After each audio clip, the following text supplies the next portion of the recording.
Assalamualaikum warahmatullahi wabarakatuh.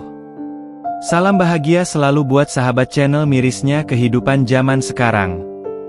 Mari kita simak dan mulai ceritanya. Di sebuah desa kecil yang tersembunyi di balik pegunungan, hidup seorang anak muda bernama Dika.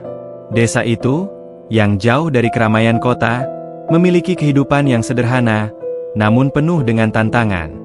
Hutan yang mengelilingi desa itu seringkali menjadi hambatan bagi mereka yang ingin keluar, dan tak jarang badai besar datang mengguncang rumah-rumah penduduk yang sudah rapuh.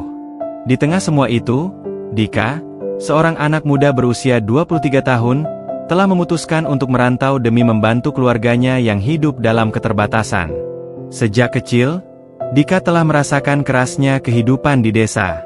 Ayahnya, Pak Narto, adalah seorang petani yang sering berjuang keras di ladang, sementara ibunya, Bu Siti, menghabiskan waktu di rumah untuk merawat anak-anak dan mengelola kebutuhan rumah tangga. Kehidupan mereka tidak pernah mudah, namun cinta keluarga selalu menguatkan mereka. Dika adalah anak sulung dari 3 bersaudara. Semenjak kecil, dia melihat betapa kerasnya perjuangan orang tuanya. Meskipun seringkali tak cukup, mereka selalu berusaha memenuhi kebutuhan dasar. Dika ingin sekali bisa membantu keluarganya, memberi mereka kehidupan yang lebih baik, dan merubah nasib mereka. Pada usia 18 tahun, setelah lulus SMA, Dika memutuskan untuk merantau ke kota besar. Dia mendengar dari teman-temannya bahwa kota menawarkan banyak peluang, bahkan bagi orang-orang seperti dia yang berasal dari desa terpencil. Dengan penuh harapan, Dika meninggalkan desa, menumpang kendaraan umum yang hanya bisa sampai ke kota terdekat. Dari sana, dia harus menempuh perjalanan lebih jauh lagi untuk mencapai kota besar, tempat yang dipenuhi dengan impian dan tantangan baru. Hari-hari pertama di kota besar penuh dengan kebingungan dan kesendirian. Dika yang terbiasa hidup di desa yang tenang, kini harus berhadapan dengan hiruk-pikuk kota yang tak pernah tidur. Orang-orang berlalu lalang tanpa peduli dengan keadaan orang di sekitarnya. Dika yang masih memegang erat impian untuk bisa mengubah kehidupan keluarganya, berjuang keras mencari pekerjaan. Tak jarang, dia merasa putus asa, terutama ketika harus tidur di kontrakan sempit yang hanya cukup untuk dirinya sendiri. Namun, semangatnya untuk membahagiakan orang tua di kampung tidak pernah luntur. Bulan pertama berlalu tanpa ada pekerjaan tetap. Dika bekerja serabutan, kadang sebagai buruh bangunan, kadang sebagai pengantar barang. Namun, tak satu pun pekerjaan yang mampu memberi penghidupan yang layak. Meskipun begitu, Dika tidak menyerah. Setiap malam, setelah pulang kerja, dia selalu menulis surat kepada ibunya, Bu Siti, bercerita tentang kehidupannya di kota dan betapa dia berusaha keras untuk mengirimkan uang yang lebih banyak lagi setiap bulan. Bu Siti selalu membalas suratnya dengan kata-kata penuh semangat, memberitahu Dika bahwa mereka di desa selalu mendukungnya, dan bahwa mereka berharap Dika bisa sukses di kota. Suatu malam, ketika Dika sedang berjalan pulang dari pekerjaannya yang selesai larut malam, ponselnya berbunyi. Di layar ponselnya, ada pesan dari ibunya. "Anakku, ibu dan ayah selalu mendoakanmu di sini. Jangan pernah merasa kesepian. Kami tahu kamu sedang berjuang. Kami percaya kamu akan berhasil." Pesan itu membuat Dika terharu. Air matanya jatuh tanpa bisa dibendung. Betapapun kerasnya kehidupan di kota, betapapun sunyinya malam itu, dia tahu bahwa keluarganya di kampung selalu ada untuknya. Itu memberi kekuatan baru untuk Dika. Dia tahu, selama dia bisa tetap bertahan dan berjuang, dia akan menemukan cara untuk membawa kebahagiaan bagi orang tuanya. Namun, tantangan terbesar datang ketika Dika mendapat kabar dari kampung. Ayahnya, Pak Narto, jatuh sakit. Bu Siti mengirimkan kabar dengan suara yang terisak-isak di telepon, mengatakan bahwa Pak Narto sudah beberapa hari demam tinggi dan tidak kunjung sembuh. Dika merasa dunia seakan runtuh. Jantungnya berdegup kencang, dan perasaan cemas menyelimuti seluruh tubuhnya. Di kampung, fasilitas medis terbatas, dan biaya untuk pengobatan selalu menjadi masalah besar bagi keluarga mereka. Dika pun segera memutuskan untuk pulang ke desa, meski dia tahu itu akan menguras seluruh tabungannya. Dengan sisa uang yang hampir tidak cukup, Dika membeli tiket bus dan berangkat pulang. Perjalanan panjang kembali ke kampung terasa semakin berat ketika Dika membayangkan kondisi ayahnya. Sesampainya di desa, dia langsung menuju rumah, di mana ayahnya terbaring lemah di ranjang. Suasana rumah yang dulu terasa hangat, kini tampak sepi dan penuh kecemasan. Dika langsung menghampiri ayahnya, memegang tangan Pak Narto yang terasa dingin. Matanya berkaca-kaca, namun dia berusaha tegar di hadapan ayahnya. "Pak, Dika sudah kembali. Maafkan Dika sudah lama tidak bisa pulang," ujar Dika dengan suara bergetar. Pak Narto tersenyum lemah. "Tidak apa-apa, Nak. Yang penting kamu bisa sukses di kota. Ayah dan ibu selalu mendoakanmu." Dika menangis dalam hati. Dia merasa begitu bersalah karena tidak bisa memberikan kehidupan yang lebih baik untuk keluarganya. Dia ingin segera membawa ayahnya ke rumah sakit, namun biaya untuk itu sangat besar. Di tengah keputusasaan-nya, Dika berdoa dalam hati, berharap agar Tuhan memberikan jalan keluar. Namun, di desa yang terpencil itu, segala sesuatu tampak terasa lebih berat.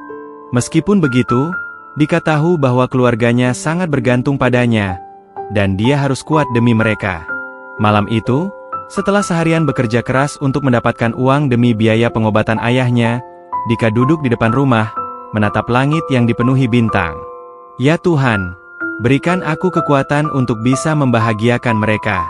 Berikan aku cara untuk mengubah nasib kami," doa Dika dalam hati, berharap agar Tuhan mendengarkan doanya. Bagian pertama ini mengisahkan perjalanan awal Dika sebagai seorang anak rantau yang berjuang keras untuk membahagiakan keluarganya. Dalam perjalanan hidupnya yang penuh tantangan, Dika harus menghadapi perasaan cemas dan penyesalan. Namun tekadnya untuk membantu orang tua di desa menjadi dorongan utama yang membuatnya terus berjuang. Keesokan harinya, Dika terbangun dengan perasaan cemas yang tak bisa hilang. Pak Narto masih terbaring lemah di tempat tidur. Wajahnya terlihat pucat, dan meskipun ia mencoba tersenyum, Dika bisa merasakan ketegangan di udara. Ibu Siti yang selalu ceria kini tampak lebih tua dari sebelumnya. Wajahnya dihiasi garis-garis kelelahan yang menunjukkan betapa kerasnya perjuangan yang telah dilalui oleh keluarga ini. Pagi itu, Dika memutuskan untuk membawa ayahnya ke puskesmas terdekat meskipun ia tahu itu akan memakan biaya yang tidak sedikit. Ia berjalan menuju toko kelontong untuk meminjam uang dari tetangga, berharap mereka bisa memberinya pinjaman untuk biaya transportasi dan pengobatan.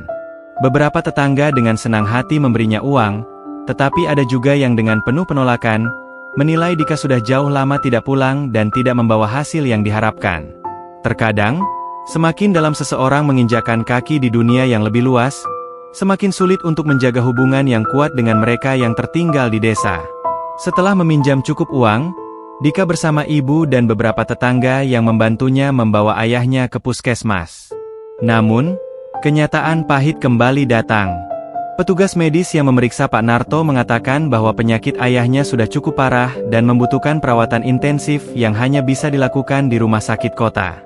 Biaya pengobatan yang dibutuhkan jauh di luar jangkauan keluarga mereka. Pak Narto yang tidak ingin menyusahkan keluarganya, justru berusaha menenangkan Dika dengan mengatakan bahwa ia tidak perlu khawatir.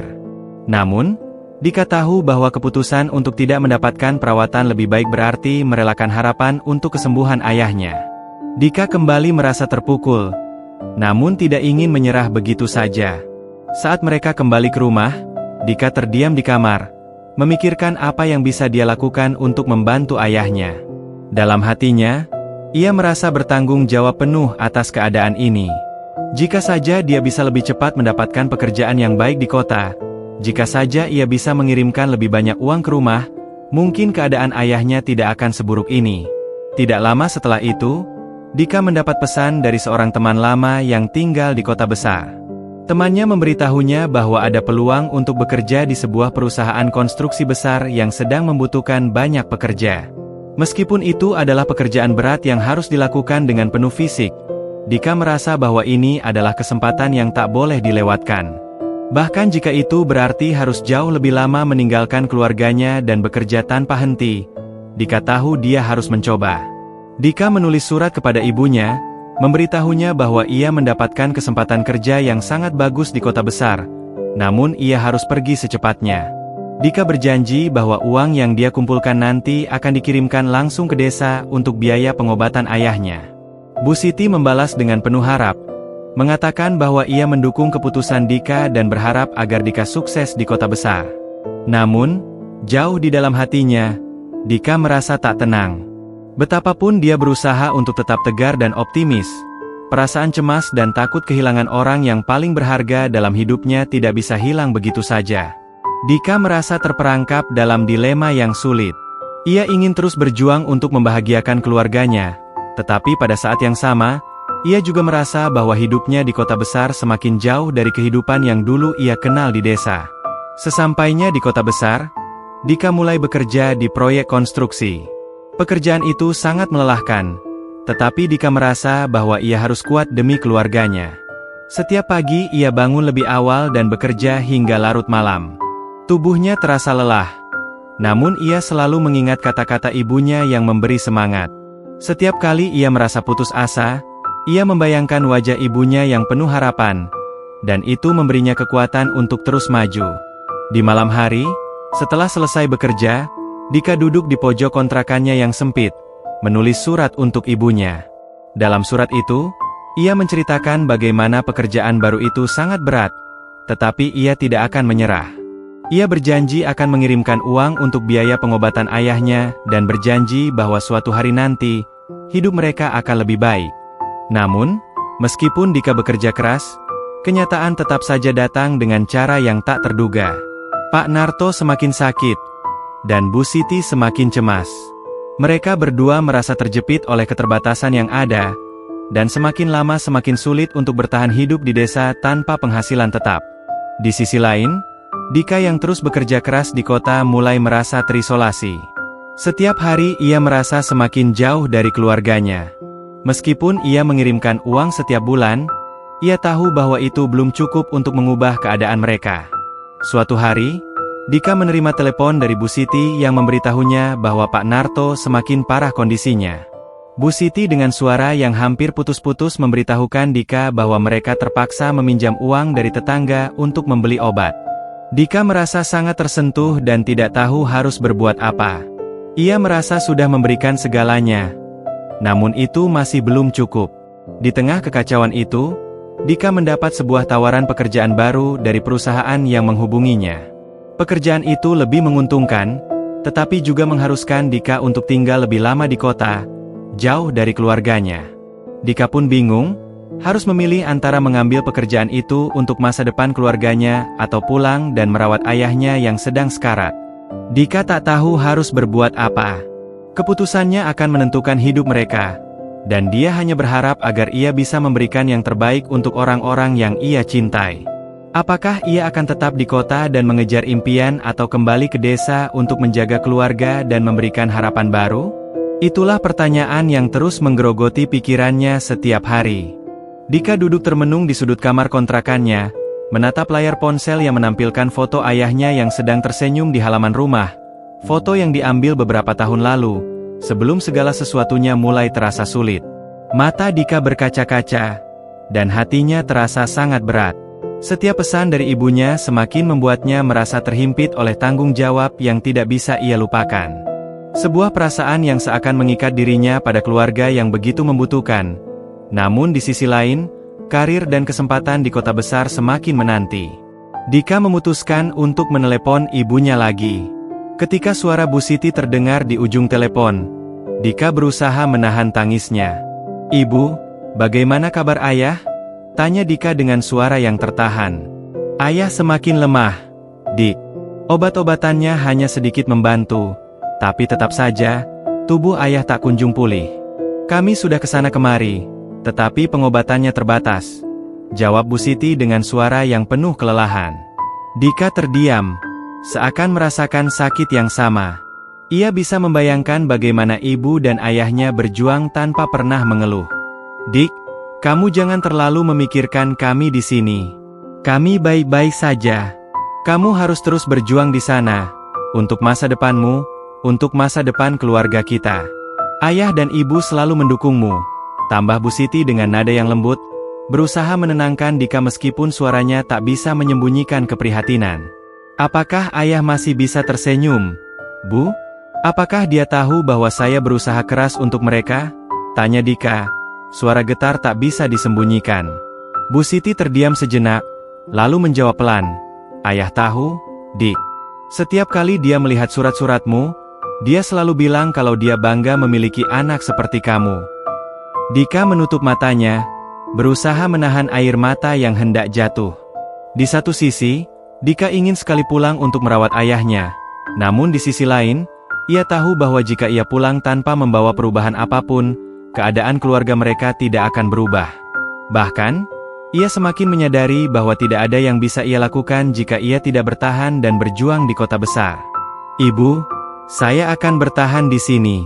Saya akan bekerja lebih keras lagi untuk membantu ayah, ujar Dika dengan suara yang penuh tekad. Meskipun ia merasa perasaannya sendiri sedang terombang-ambing. Di saat yang sama, sebuah pesan masuk dari perusahaan konstruksi yang semalam menghubunginya.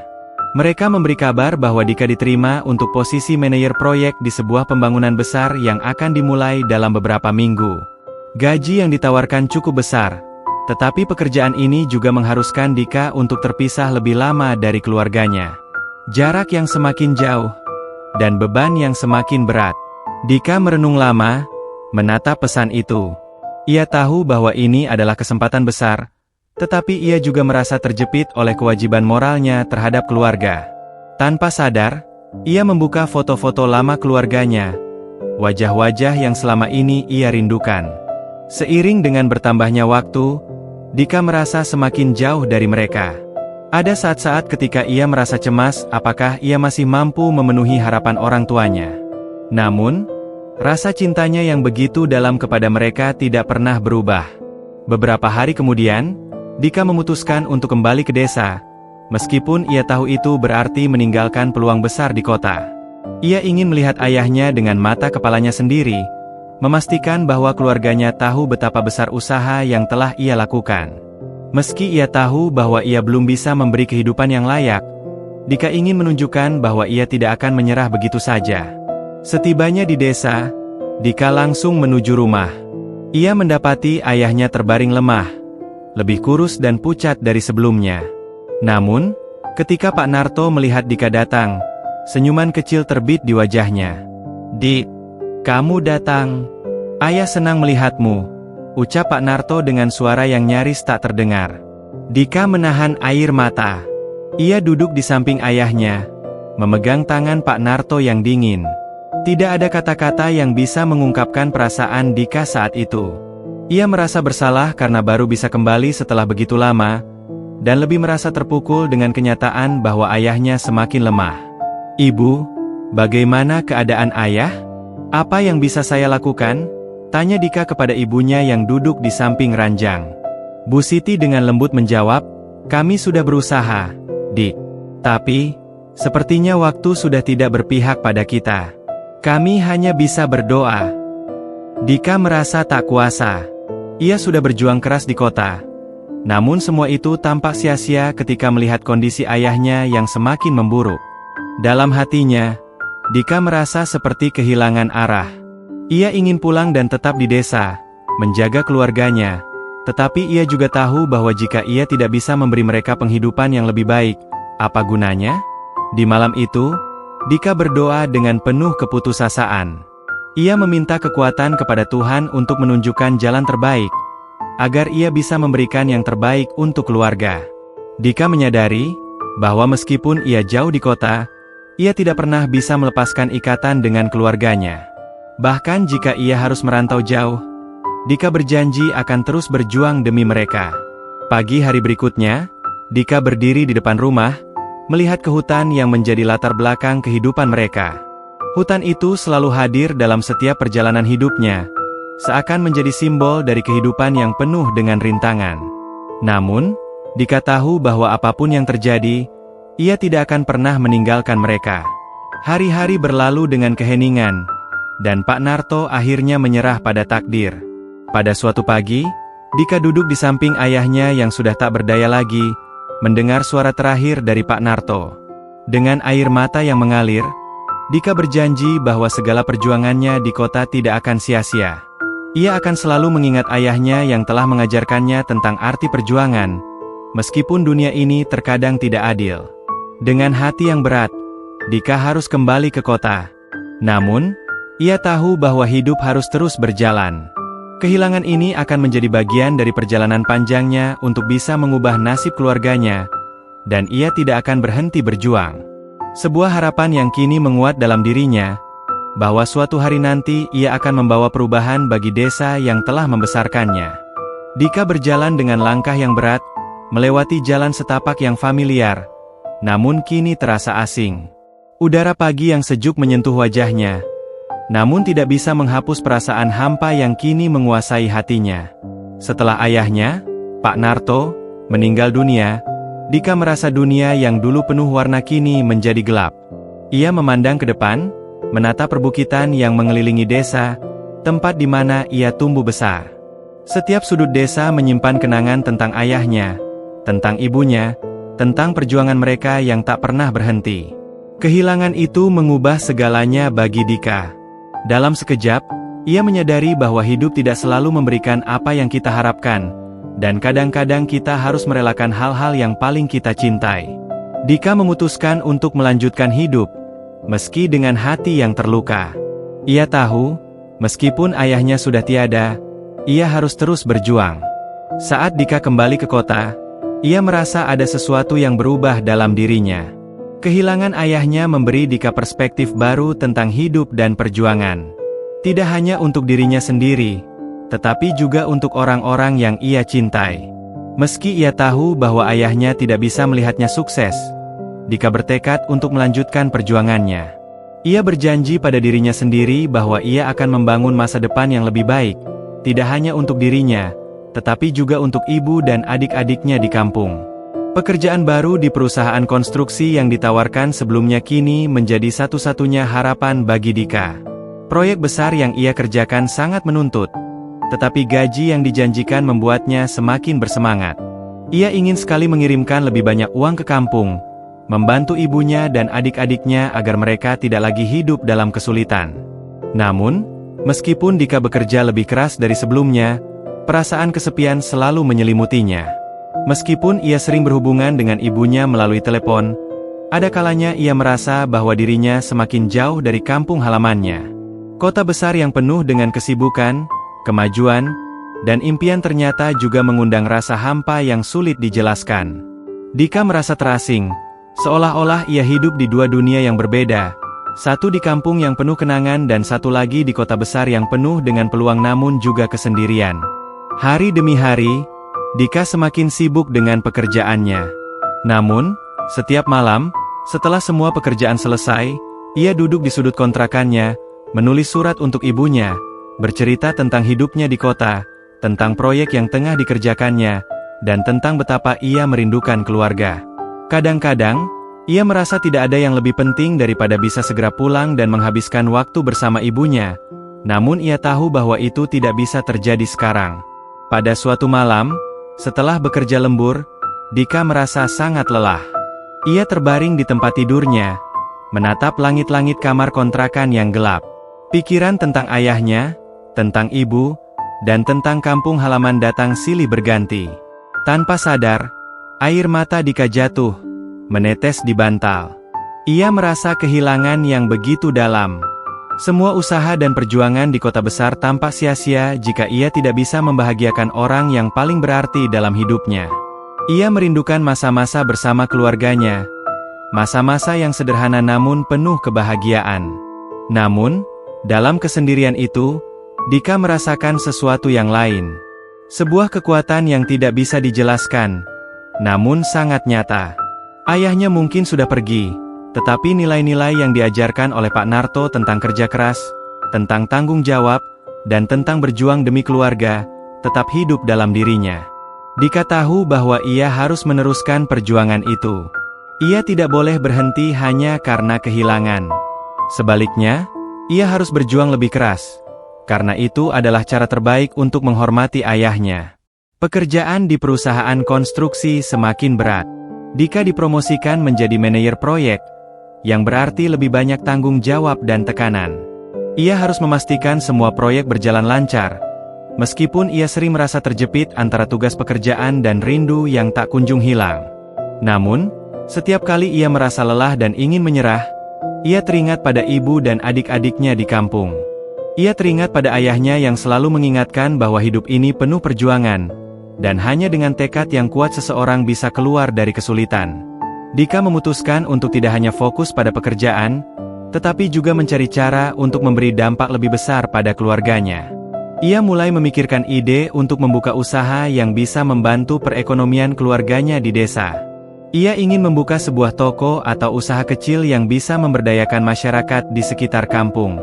Ia tahu bahwa meskipun ia bekerja keras di kota, usaha ini bisa memberi harapan baru bagi ibunya dan adik-adiknya, serta menciptakan peluang bagi orang-orang di kampungnya. Suatu hari, setelah beberapa bulan bekerja tanpa henti, Dika kembali ke kampung. Kali ini, ia datang dengan tujuan untuk berbicara dengan ibunya dan adik-adiknya tentang rencananya. Ia ingin membuka usaha yang bisa membantu mereka bertahan hidup, tetapi kali ini ia tidak ingin hanya mengirimkan uang. Ia ingin memberikan sesuatu yang lebih besar, yang bisa membawa perubahan bagi kehidupan mereka. Ketika ia tiba di rumah, ibunya menyambutnya dengan pelukan hangat. Bu Siti masih terlihat lelah, tetapi senyumnya yang penuh kasih membuat Dika merasa sedikit tenang. "Dik, sudah lama ibu tidak melihatmu. Kami selalu mendoakanmu di sini," kata Bu Siti, menatapnya dengan penuh cinta. Dika tersenyum dan memeluk ibunya. "Ibu, aku ingin membantu kita semua. Aku punya ide untuk membuka usaha kecil di sini. Aku akan mencari modal dan rencana untuk itu. Kita tidak boleh terus hidup dalam kesulitan," ujar Dika dengan penuh tekad. Malam itu, Dika dan ibunya berbicara panjang lebar tentang rencananya. Mereka berbagi harapan dan impian tentang masa depan yang lebih baik. Meskipun masih banyak tantangan di depan, Dika tahu bahwa apa yang ia lakukan bukan hanya untuk dirinya sendiri, tetapi untuk masa depan keluarganya. Ia tahu bahwa dengan tekad dan usaha, mereka bisa menghadapi segala rintangan. Dika kembali ke kota dengan hati yang lebih ringan. Ia membawa semangat baru, bukan hanya untuk dirinya, tetapi juga untuk orang-orang yang ia cintai. Ia berjanji pada dirinya sendiri bahwa suatu hari nanti, ia akan membawa perubahan bagi keluarganya dan kampung halamannya. Meskipun jalan yang harus dilalui masih panjang, Dika tahu bahwa ia tidak akan pernah berhenti berjuang. Kehidupan sebagai anak rantau memang penuh tantangan, tetapi bagi Dika, itu adalah jalan yang harus ditempuh untuk mengubah nasib keluarganya. Meskipun harus melewati banyak kesedihan dan kehilangan, Dika tahu bahwa setiap langkah yang ia ambil adalah bagian dari perjuangan yang lebih besar. Dan dalam setiap langkah itu, ia selalu membawa harapan akan sebuah masa depan yang lebih baik untuk keluarganya.